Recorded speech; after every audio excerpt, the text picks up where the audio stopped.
Pour poursuivre avec la fonction logarithmique, un peu comme on le fait avec la fonction exponentielle, c'est possible de déterminer la base de la fonction à partir d'une table de valeurs. Ça va être quand même assez pratique quand on va avoir besoin de déterminer la valeur de la base pour faire la recherche de la règle, par exemple, si on ne connaît pas la base. Donc, on procède un peu de la même façon qu'avec la fonction exponentielle, mais inversée. C'est-à-dire que quand je vais regarder ma variation ici en y, j'aurai plus 1. On se rappelle que quand je passe d'une fonction exponentielle à une fonction logarithmique, j'inverse les variables dépendantes et indépendantes. Fait que dans l'exponentielle, ça, ce serait mes x. Et les x qui sont ici, bien, ce serait mes y. Fait que comme je suis dans la fonction logarithmique qui est son opération inverse, sa réciproque, bien, les valeurs sont inversées. Fait que ce qu'on ferait en ce moment, c'est qu'on irait chercher la variation du côté des x. Étant donné que du côté des y, on a bien vérifié que ça faisait des bonds de 1, bien là, je serais capable d'aller chercher la variation du côté des x. Donc, pour passer de 55/27e à 19/9e, j'ai dû faire plus 2/27e.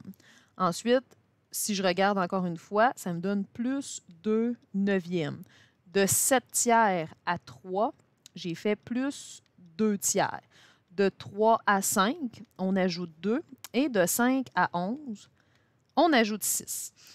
Et là, ce qu'on va faire, c'est qu'on va venir chercher le facteur multiplicatif. J'ai mis seulement le symbole de multiplication, là.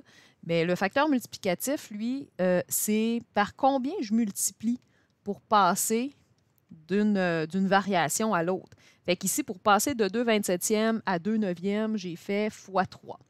Même chose, de 2/9e à 2/3, on a multiplié par 3, puis on se rend compte que finalement, on multiplie par 3 à chaque étape.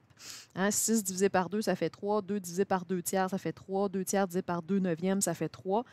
Bien, cette valeur-là qu'on trouve, qui est mon facteur multiplicatif, c'est finalement la base dans ma fonction. Ce qui veut dire que dans la fonction log en base c, parenthèse x moins 2 plus 1, bien, la base, ce serait 3. Donc, la fonction f de x serait le logarithme en base 3. Donc, quel exposant je donne à 3 pour obtenir x moins 2 et la réponse plus 1. Donc, c'est comme ça qu'on va pouvoir déterminer, par exemple, la base à partir d'une table de valeurs.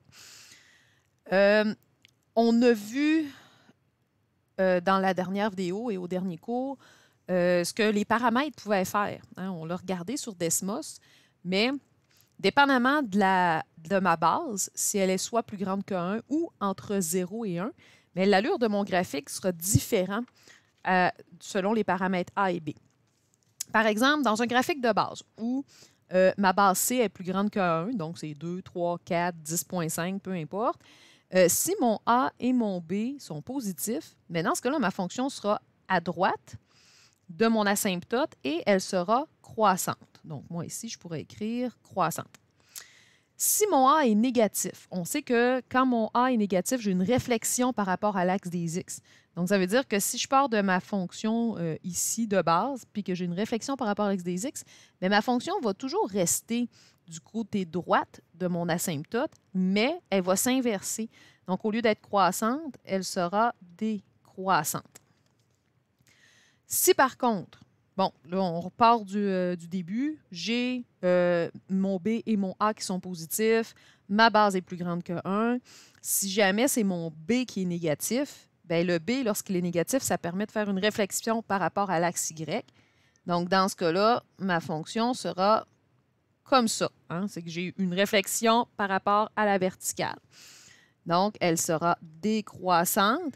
Et finalement, si ma fonction, les deux A et B sont positifs, pas positifs, mais négatifs, bien, dans ce cas-ci, j'aurai une réflexion par rapport à l'axe des X. Donc, ma fonction sera comme ça, croissante.